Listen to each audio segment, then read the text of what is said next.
Karen White is the New York Times bestselling author of more than 25 novels. And I saw you in an interview today that said upwards of 30, including the Trad Street series. And this is where it gets interesting. She is the co-author of All the Ways We Said Goodbye, The Glass Ocean, and The Forgotten Room. Guess who she's co-authored with?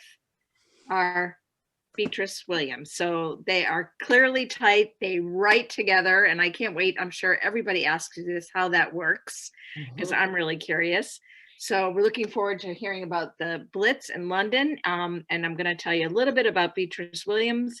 She's local to us in Madison. She lives on the coastline, so that makes us feel kind of special. She's written The Golden Hour, The Summer Wives, and The Secret Life of Violet Grant. I hear that perhaps The Summer Wives is in the makings of a series. And well, so you know, we can't say too much about these things for fear of jinxing them. So yes. But anyway, they're both wonderful women, clearly good friends. So we're really looking forward to you talking about Karen's latest book, and I'll send it off to you, Beatriz. Oh, well, Karen and I go way back, and yes, and so we're probably going to spend most of this time, you know, jousting back and forth. But in all our spare time from, you know, all the fun stuff we do, Karen wrote a book, and this book I've been hearing about this book for so long. And I was so excited when I finally got that. I mean, I heard we have a text chat, right?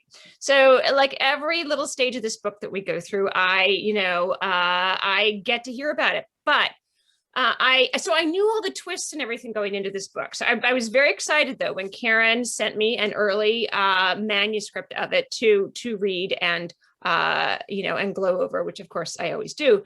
And I was like, okay, great, I'm going to read. I know what the twist is, so you know, I'll just go through and it'll be really enjoyable. And I'll see.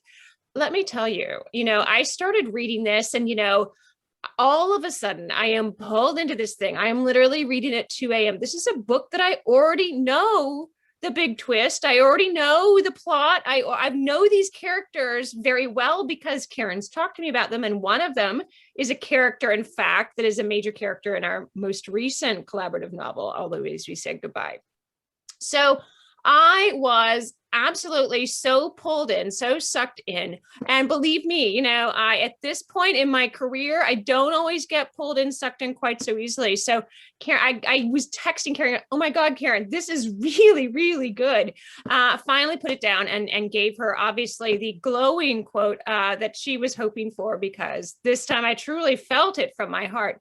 And I'm so excited for all of you to read this one. And, you know, Karen, I'm just going to give it over to you to kind of give the, you know, the big introduction to the book. But let me tell you, everybody, you really have to read this on your own because it is truly a magnificent feat of storytelling. Take it away, Karen. All right. Thank you, Beatriz, for that lovely intro. And hello, first of all, thank you, RJ Julia. Thank you to the lovely independent booksellers that we have. Thank you all for showing up and supporting local booksellers.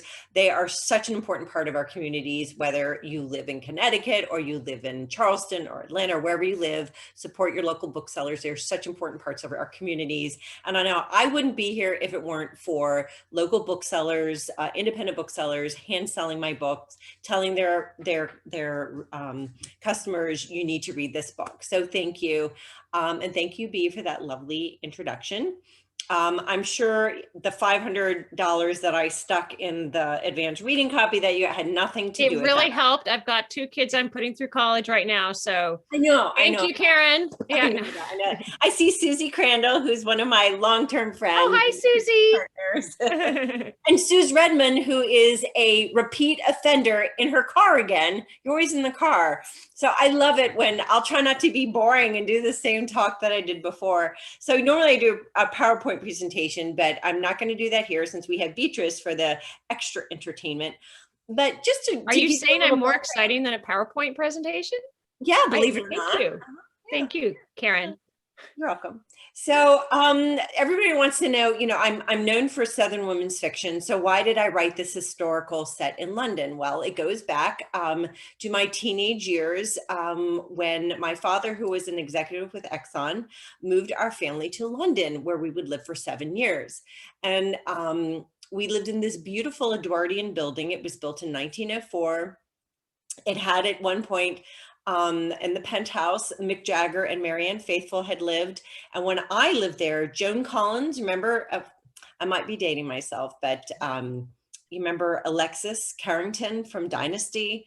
She lived there then. And this is the 80s. It was very cool. But her daughter, Tara Newley, and I went to school together, the American School in London, and we would walk to the Tube most mornings. It was very interesting. She was a very interesting child. And remind me to tell you all the little beauty tips I got from her daughter about Joan Collins and what preparation H can really be used for.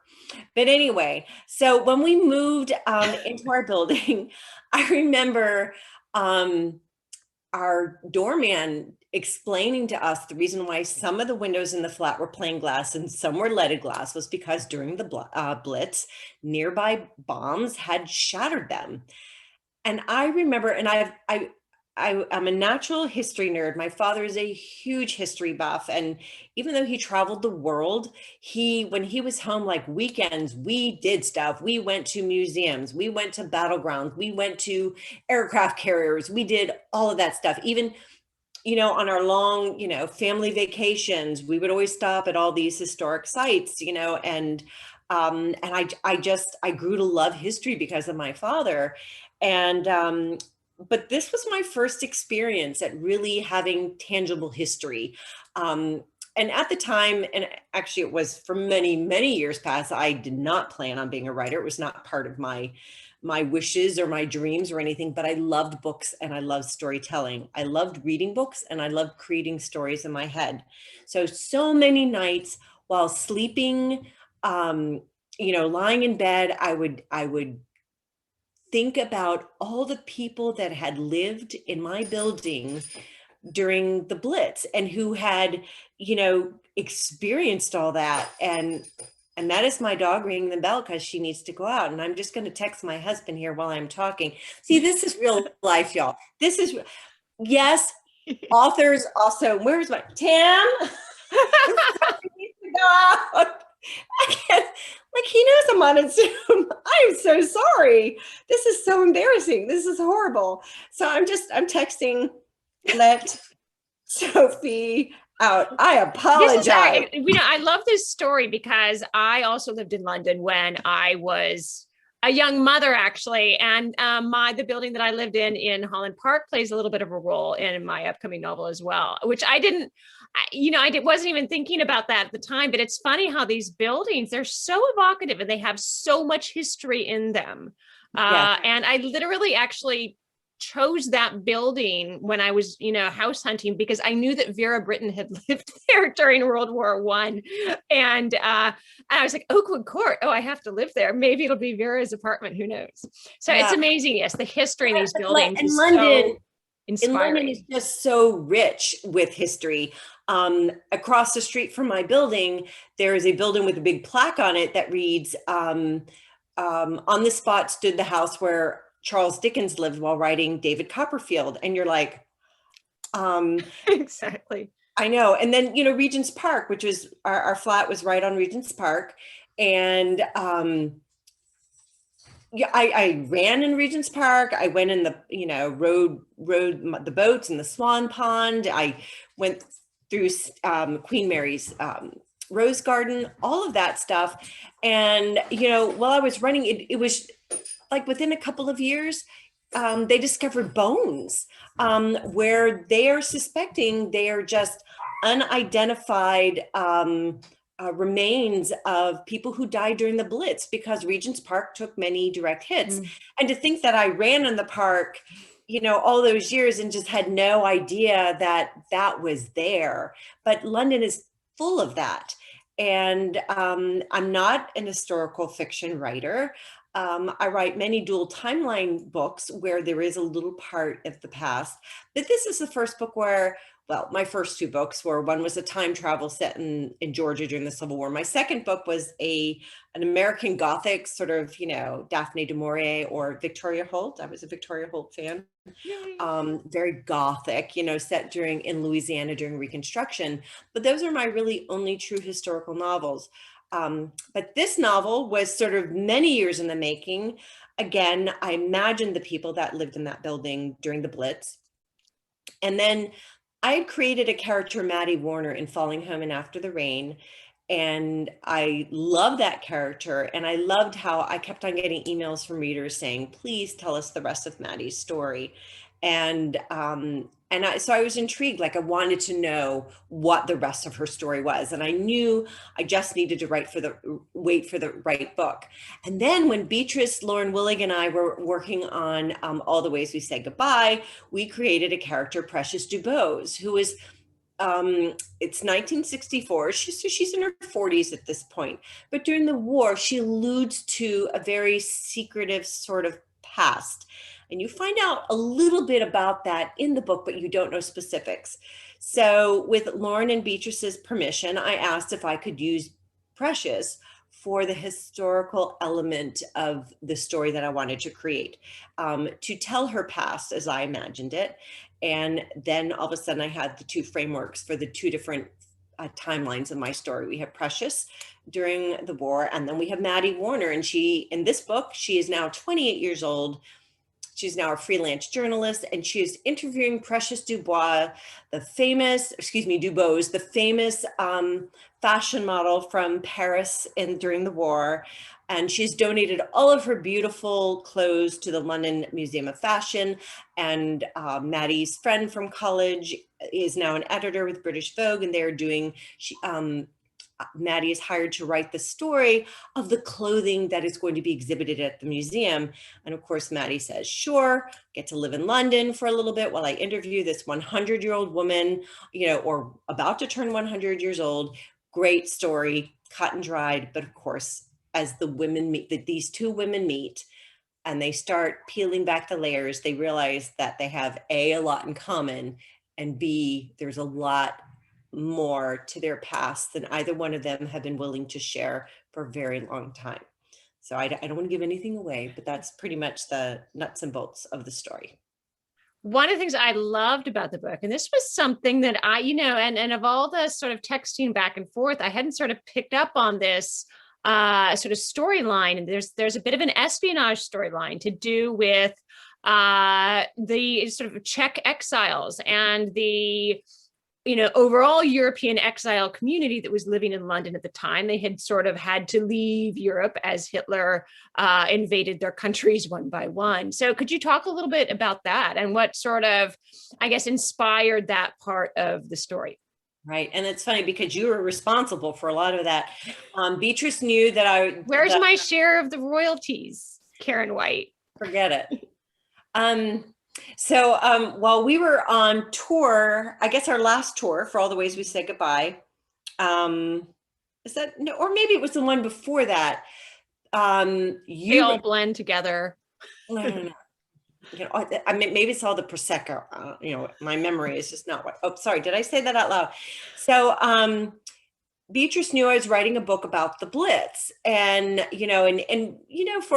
for historical fiction, you really need to know what is going on in the world, and whether you used information or not, it really behooves the author to know the background and the history of what is going on.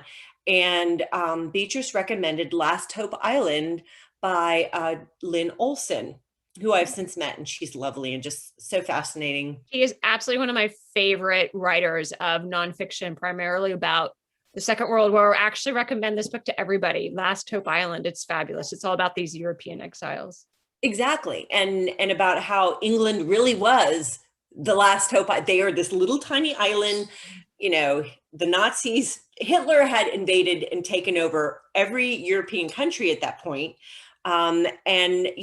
Basically the English Channel, which is very small, was the only thing separating the world from disaster, and all the exiled governments were in London. So of course, I'm reading through this, and it was such a hotbed of espionage, because of all the exiled governments and all the cloak and it was really James Bond stuff going on. And I'm reading all this stuff like, oh my gosh, this is something you would think would be the cloak and dagger stuff and the poison in the pens and the, the rings with the poison, and just incredible. And it was real, and these things were happening. And I thought, I have got to put something espionage like in this book. So thank you. That's where that came from.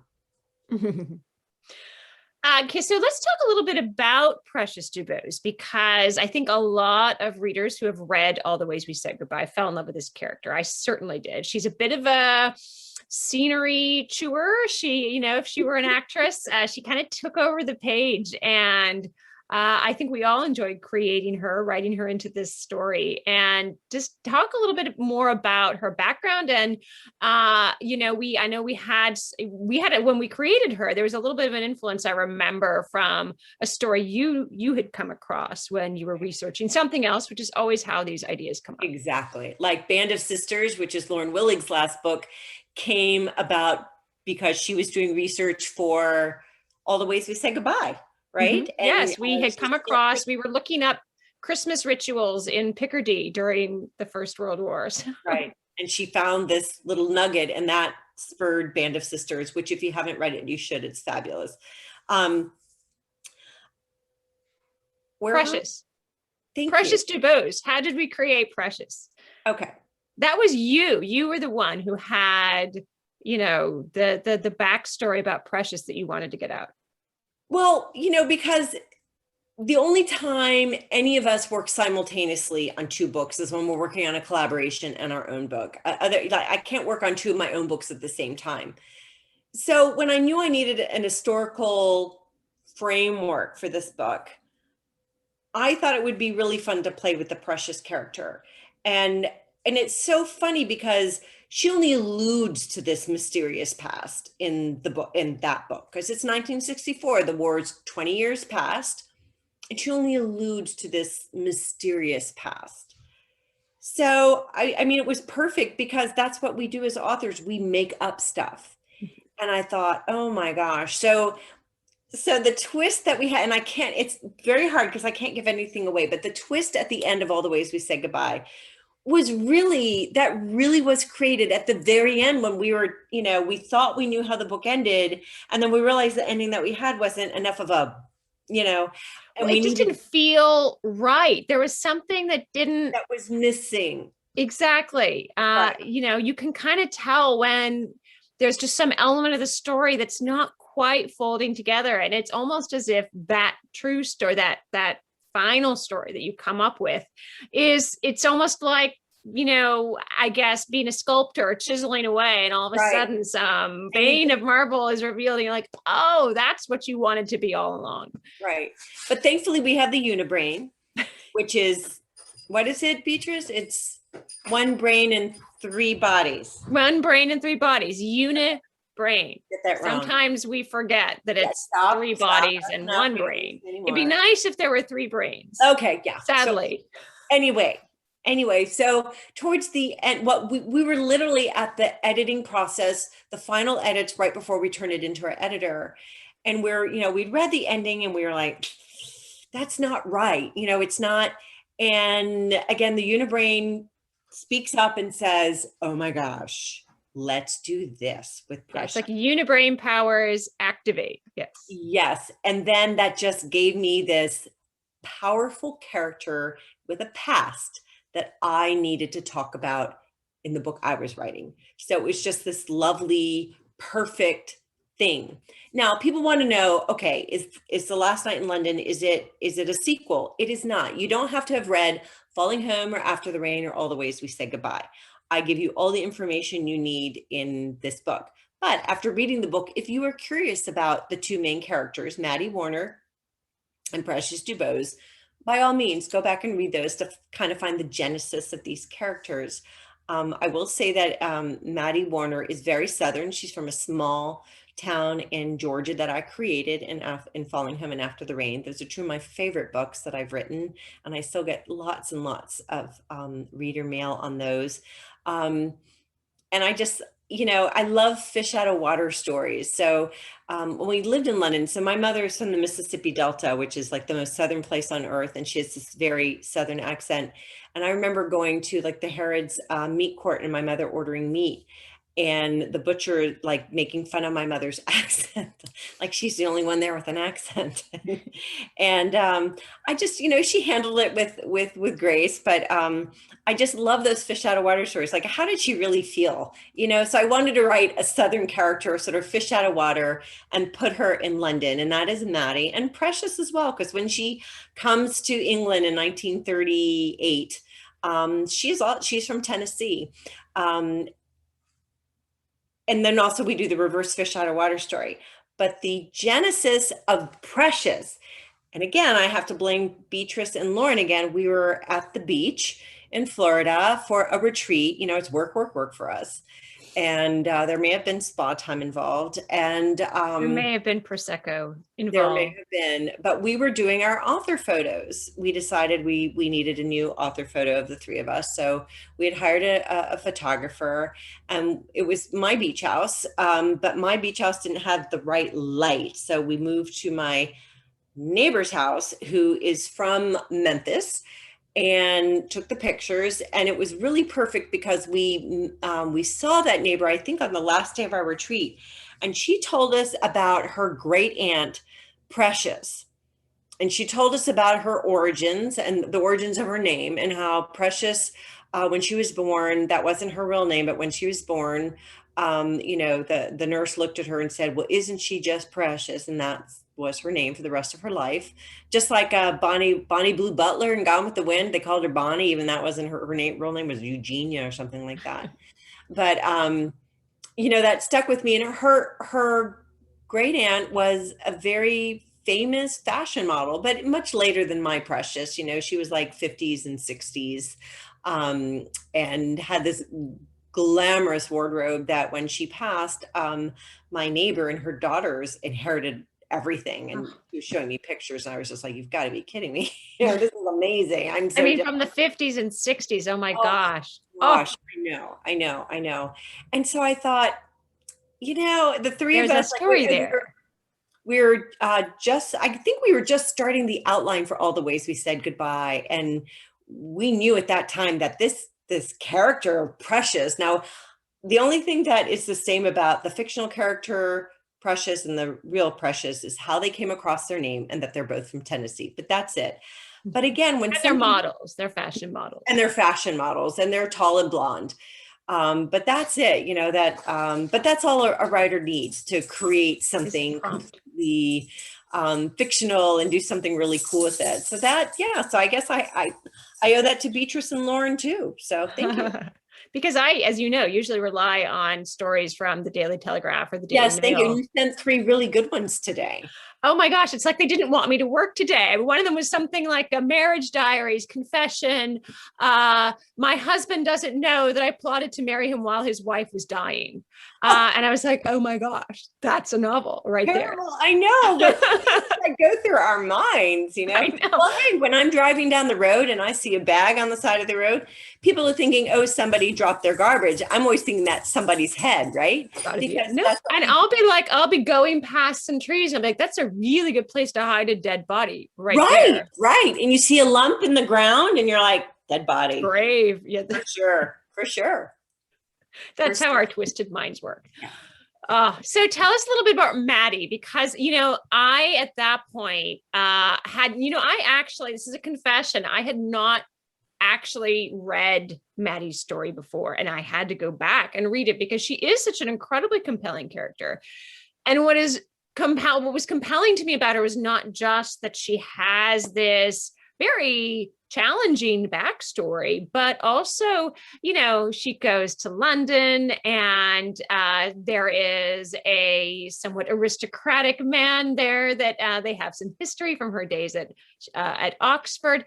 And I was thinking, what is it that is so 2 things for you, Karen, and I'll prompt you if you're like me and you suddenly can't remember what the first one was. But number one, tell us a little bit about Maddie's backstory and what makes her a challenging character and someone that we really need to understand really well to understand her motivation, number one. And number two, what is it about American women going to London and meeting aristocratic Englishmen that is so compelling to us? And I say this because my own father is British. And so, Yes. you know, I that vibe is something that's been in my household, you know, since I was a kid. So tell us a little bit about that and why you think it's so compelling, both on a fictional level and obviously recent events, a nonfiction level as well.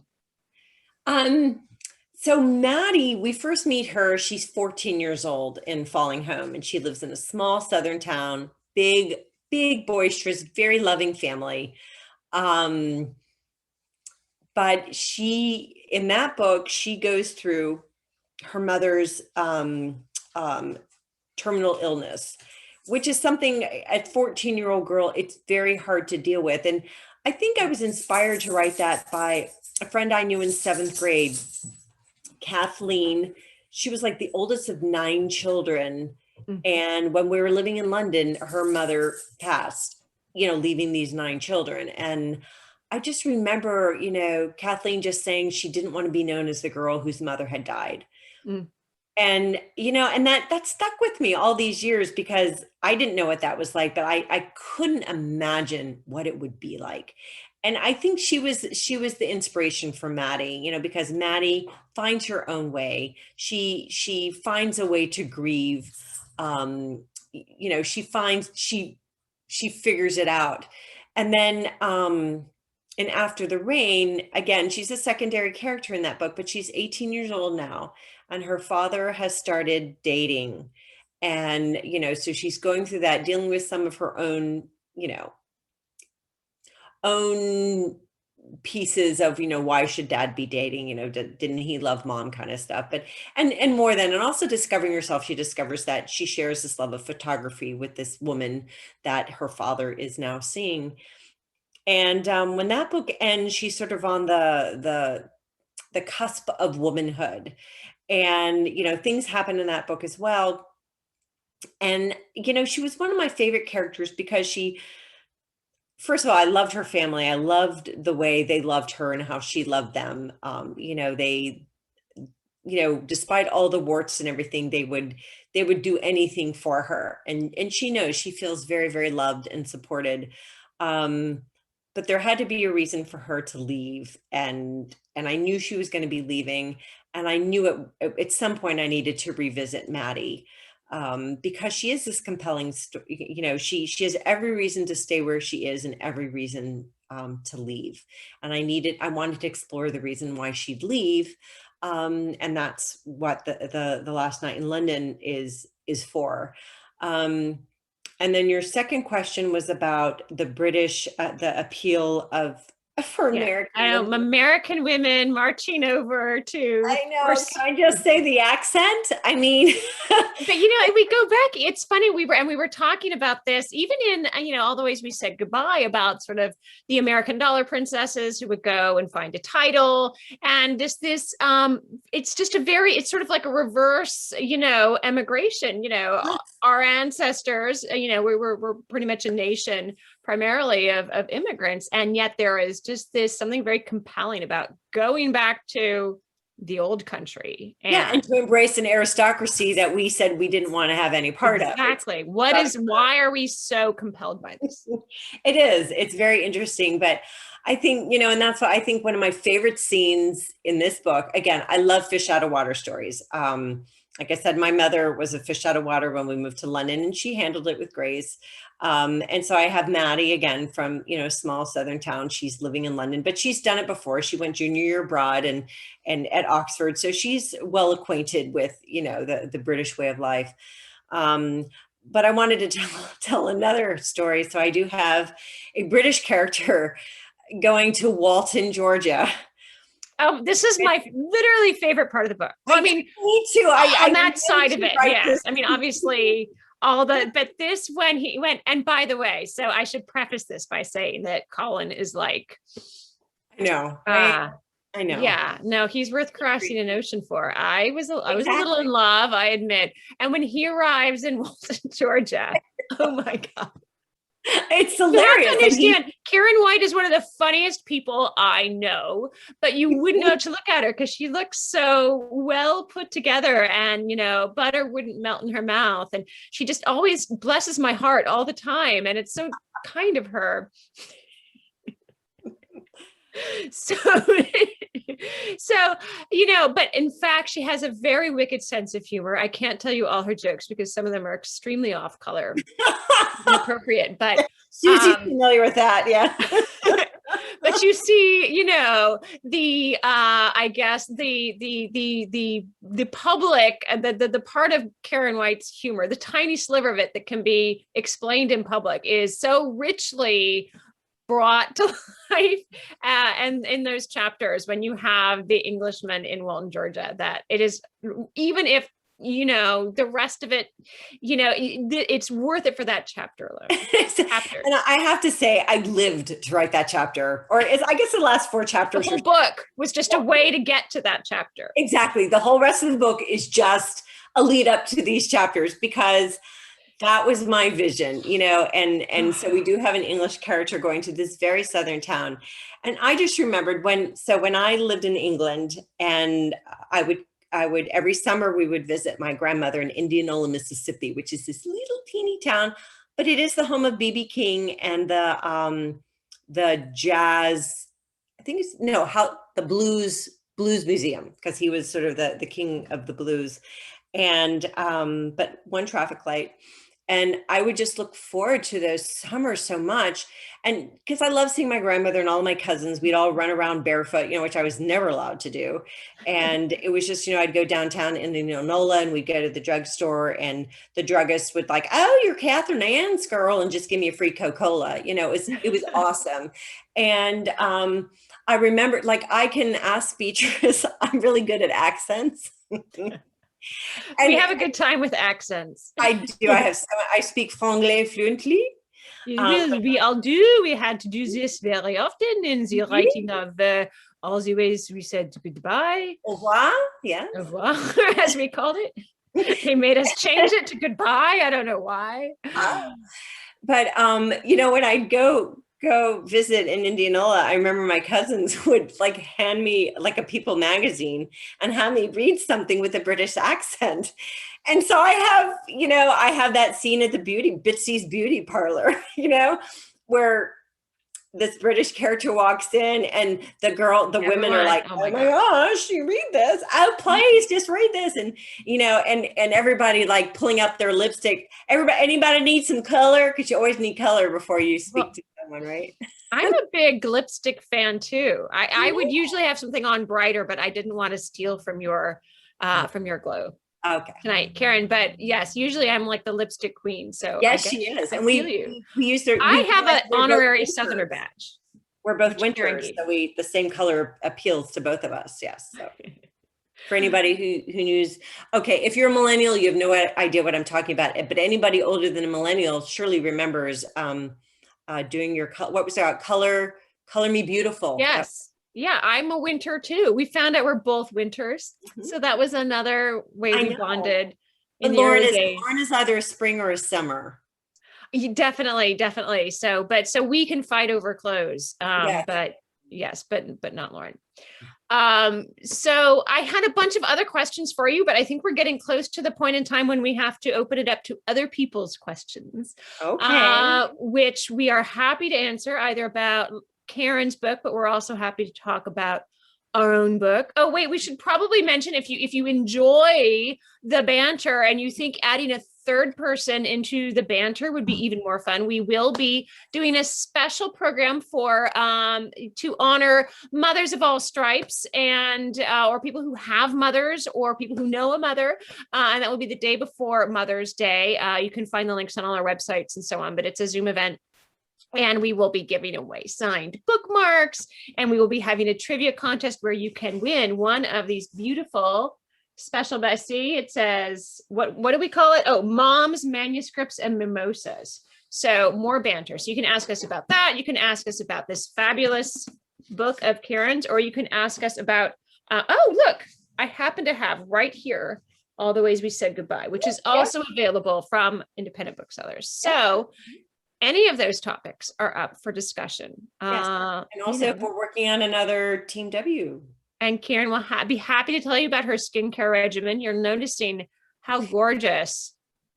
Or is it just the light? Do you have one of the selfie lights? Yes, but I also take very good care. do. Why do you think my suitcases weigh 600 pounds? Exactly. I've tried to lift that thing into the rental car, and we have to get and then try to merge on the freeway with this thing in the trunk. And let me tell you, they do not exactly give us they don't exactly give us overpowered automobiles on book tour. So the crapette, I think, is normally what we get. Yeah. All right, ladies. So this has been fun, and there are people chomping at the bit, and probably you've answered this question so many times, but everybody wants to know how the three of you, Lauren and Karen and Beatrice, all got together, why you write alone and together. Beatrice, lots of questions for you is why you have a different pen name. Oh my gosh. Well, I don't know if we have time to get into the whole Julie. Yes, anyway, Juliana Gray. I do have a pen name where I write historical. Next time you come to RJ's, you can talk about that. But there are a lot of questions about why you work together. Do you like working together? How does that work? Oh no, we hate it. Because we hate each other. As you can see, there's just this tension between us constantly. What was the genesis? How did this all start? What was it? The three of us walked into a bar, like any good story. And that is actually the truth. We were at a writers' conference and we were commiserating because, let me tell you, the writing world can be a vicious, brutal place. So we were commiserating together over a bottle of wine. And we thought, wouldn't it be great if we could go on book tour together? And we realized in order to do that, we would have to write a book together. And so one bottle of wine led to another, and we had a book contract for our first novel together. Yeah. That's the short story. That's the longer story is hilarious, which if you come see us in person, you will be able to enjoy. But yeah, that's basically it. And we'd never written there was no reason for it. We were all New York Times bestselling authors. We all had our contracts. We were all writing. There was no reason to do this besides us wanting to step out of the box and do something different and just see if we could. And that was the challenge, was how do we do this? Yeah. And it gave us an excuse to see each other, not just, and then the book tour did happen and it was epic. It was real and it was fabulous. It was epic. And our publisher did, this is actually, we were pretty clever about it, because one of the things was like, how do we get our publisher to pay for our bar bill? And we started just Instagramming, thank you, social media. Together. Yeah. And our publisher was like, wow, that's getting a lot of traffic. There's pictures of you drinking together. And so we were like, so that was clearly, they were telling us they would pick up the bar bill if we as part of marketing expense. Everything. So, and then we started going out for really nice dinners and Instagramming that. So it was a win-win. Yeah. And the nicer the hotel, the more traffic we got. So really it was a great positive feedback loop. So keep those likes coming, everybody. Follow us on all social media and make sure you like every post that we do, because that tells our publisher. Especially the ones where we're together. That reinforces everything. Yes. I think the reason why we can, just being a little more serious here, the reason we work so well together, I think, is partly because we are friends, and we love each other's books, truly. When I first met Karen, it was when her book On Folly Beach first came out, and I got that one. And again, I was just enthralled, and I thought, oh my gosh, this woman is so talented. So we come into it with a ton of respect for each other. We lay our egos, at the door, and it's really all about creating this story together. We outline everything together in a very detailed way. Book, our characters, our story, our plot. None of us think it's hers, mine, or whatever. This is our project, and it's really kind of magical. I mean, the first time we sat down, it was like zing, zing, zing, zing, zing, the ideas. And I know some of you want to ask the question, if you haven't already, do we enjoy writing together or solo? I think we can all agree we much prefer to write together. Because writing solo, you're writing and you think, oh my gosh, what if? And all you get is crickets. But when you're Yes. writing with the unibrain, it's like, what if, and you get answers, you know? Yes, you don't have to rewrite any chapters because it all went wrong. It's like everything is you troubleshoot everything. You really work out the best. Like you So have the it is two little- impossible to do this You have two little without. writers on your shoulders while you're writing. It's amazing. Yes, exactly. Oh, sorry. I thought you were trying to signal to me, like, shut up, Beatrice. You're No. I was just doing you're that. talking too much. Oh, One time, so Karen, my phone starts buzzing while I'm on a Zoom with Karen, and I'm like, oh God, I wish that person would stop texting me. And then we get to the end of the Zoom, and I look at my phone. It's Karen texting me that I had lipstick on my teeth. What is it for? Exactly. But anyway, I'm sorry. Was there another question? Sorry, we got went caught off. up. as we usually do on many different roads. Question, there are a few, for Karen, there are a few key photographs, artifacts that are at the center of the story. Were you inspired by real photos, artifacts, or were those something creative for the story? Great No, question. those are all real. So, and I thank you. I'm making a note right here. Pics on website. So I do when I usually do my Zoom events for this book, I have a PowerPoint with all the pictures. And I don't have those pictures posted anywhere. And that was kind of dumb. I've done some posts on Instagram. So if you go back, you can find them. But so Harley House was where I lived. That's a real place, still exists. It existed when I lived there in the 80s. And I post pictures. I will put pictures on my website, karen-white.com. So that is a real place. The Savoy Hotel, which is a major part of the book, also exists as a real place. It's also where I had my junior prom. The RAF. I had mine on like a boat cruise in, Elliott Bay in Seattle. So you definitely have me beat. Oh, okay. I had mine at the Savoy, says Karen. Oh boy. Well, the London Savoy, whatever. The RAF pilot, I was searching for, I wanted to know what the RAF uniform looked like. And I was Googling it, and I guess the first link I clicked was actually a Pinterest link. And it was a Pinterest page like good looking men from the military in World War II. And I'm like, but I saw that picture. And you immediately closed your browser because that was like, that's no way all done. to check that out. That's all I needed. That is all I needed. And that was the inspiration for Graham St. John. I mean, yeah, it was a pretty I got his inspirational photo. name from looking through the list of RAF pilots who fought in the Battle of Britain. And I didn't use I used a first name and a last name. So two different guys. So I didn't use a real person. But yeah, that's where I got my inspiration. So yeah, all those pictures that I will be posting on my website, those are all real places and real things. And Selfridges, which also plays a part in the book, is a real place. It's where I got my ears pierced when I was 13 and I fainted. I got mine pierced at Claire's. So again, Karen. Oh, I'm sorry. Yeah, winning. So Whatever, winning again. Karen wins. Okay, well, this is always, I'm going to save this one for, I think, after Karen, another question for you. What other characters besides Maddie would you like to revisit in a future book? Yes, I want to know the answer to that too. Well, I'm very excited because maybe it's because, so Maddie is the same age as my daughter. And so is so in my Trad Street series that some of you may be familiar with, it's set in Charleston. And the first book came out in 2008, and the 7th book in the series comes out this November. And it will be the last in the Trad Street series, but my readers and my publisher was like, could you consider writing another? And it's like, I want to finish the Trad Street series, but let's do a spinoff. Let's set in New Orleans, and let's put Nola Trenham. So Nola is about the same age as Maddie and my daughter, so I'm familiar with that millennial mindset. And so Nola is a character that, again, is a reader favorite.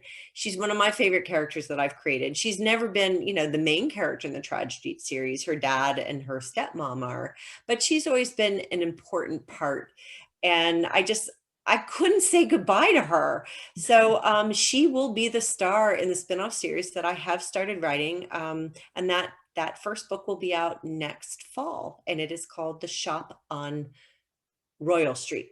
because it's set in New Orleans. So yeah, I'm excited about that.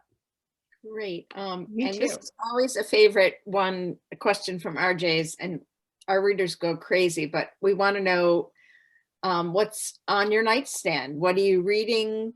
What would you recommend, old or new? So can both of you give us maybe 2 titles that we can put in our links for? Well, one of them on my nightstand, and I haven't read it yet because it's a June release, is Our Woman in Moscow, because I'm a huge Beatrice Williams fan.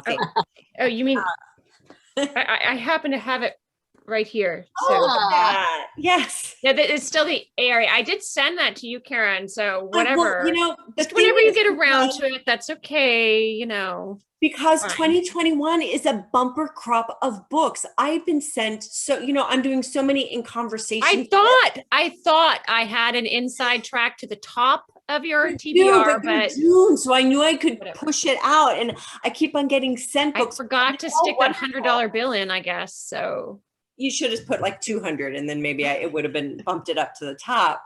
But I'm looking forward to that. So as soon as so right now I'm reading Renee Rosen's The Social Graces. Absolutely loving it. It's just a world that I thought I knew, but I didn't, because it reads like a soap opera, but it's real life. It is Alva Vanderbilt versus Caroline Astor in the Gilded Age, New York and Newport. And I love the Newport stuff because our next Team W book is set in Newport in the 1890s, 1950s, and modern times. So I'm absolutely loving it. and when is that Yes. coming out? When's it? That comes out, it just came out, I think April 20th. April Yeah, 20th. same day my book came out. Mhm. The W's, the W's? No, Oh, yours. the W book? No, does not come out until next fall. We do not have a title for it. Oh, okay. We need to come up with a title, B. yeah, I know we keep saying Newport, but that's, you know, I think we need That's to have something a It's little like more, Maine, but yeah. a little more imaginative. We'll get our husbands on it because they're There we really go. good at coming up with primo titles for Yeah, all our books. Really. Whenever, yeah. That's a sarcasm. Yes. So as for my nightstand right now, I am literally in the final throes of finishing a manuscript for next year. So I do not have much fiction on my nightstand at the moment. It is all research, but I will give you a book that I stumbled on. So the book that I'm writing right now was supposed to be one thing, and it was supposed to be Cold War with a little bit of German resistance, and the German resistance thing kind of took over because I loved the characters so much. So I came across this book, and it is actually kind of a classic, and I hadn't even heard about it, but it is called A Woman in Berlin, and it's basically a diary written by a woman who was anti-Hitler, but who, you know, she was German and there was kind of nothing she could do about it. And so this is literally the last couple of weeks of the war, and then the 6 weeks after the war when the Soviets came into the city, and what happened to all Berliners, but particularly the women in Berlin, was, and this woman is an amazing writer. I mean, it's a devastating book and has kind of made me refocus my manuscript a little bit to, you know, what part of the war I'm talking about. But literally, just to give you an idea, you know, you would go up to another woman, you know, maybe you would be able to go across Berlin after a few weeks, and you would go up to an old friend of yours and say, one of the first questions was, so how many times were you raped? And I mean, it was really unbelievable what was going on in Berlin at the time, on top of the hunger and the devastation and all that. So it was, you know, a sort of a harrowing read, and it kind of changes your view of Germans as being all for Hitler. Like, you know, they weren't, a lot of them were just kind of swept up in the time and felt helpless, couldn't do anything about it. And you know, and knew that nobody pitied them. Nobody was going to pity what they were going through, and maybe rightly so. But, you know, it was just something that I had not considered before, and it really kind of blew my mind a little bit. And so that is, if you're up for that kind of a darker read, you know, obviously it really is fascinating. As for fiction, there's so much good historical fiction right now that I literally can't wait to get my hands on. And I've been reading so much of it, and so much of it is so good. Yeah, I know. And we have to give a shout out to Lauren's new book, Band of Sisters, which is also fabulous. I loved it. Also an All the Ways We Said Goodbye kind of spinoff. So if you haven't read that yet, haven't picked it up, please do. It's And really I've good. read all of Lauren's books and I've loved them all, but this I've loved the most. It is amazing. So Well, it's interesting, the whole Team W thing, because there were a couple of questions saying that everybody's come to you individually through the books that you've written, the three of you. So I love that. some Yeah. of them read Band of Sisters, but didn't know about you two. So they, it's sort of, I love that. And thank you for that. And I think that's a wonderful way to find new authors.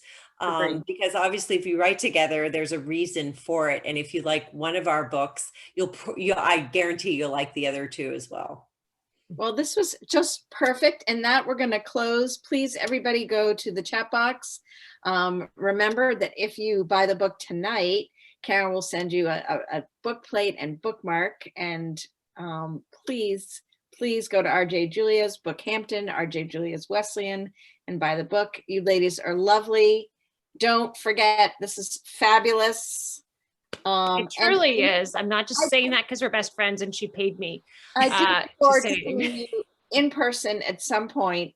So come visit us when you can. Yes, you can't wait. And by the way, I will be able to come and I can hand sign books at either bookstore, RJ Julia or RJ Julia Wesleyan. And if you even want them personalized, just sign Karen White books too. I give her permission. So yes, terrific. We'll definitely. I've got my Karen White. Thank you, and thank you all for coming tonight. Thank you, everyone. This was such a pleasure. Thanks. I hope thank you for coming, everybody. Enjoy. Happy reading. Yes.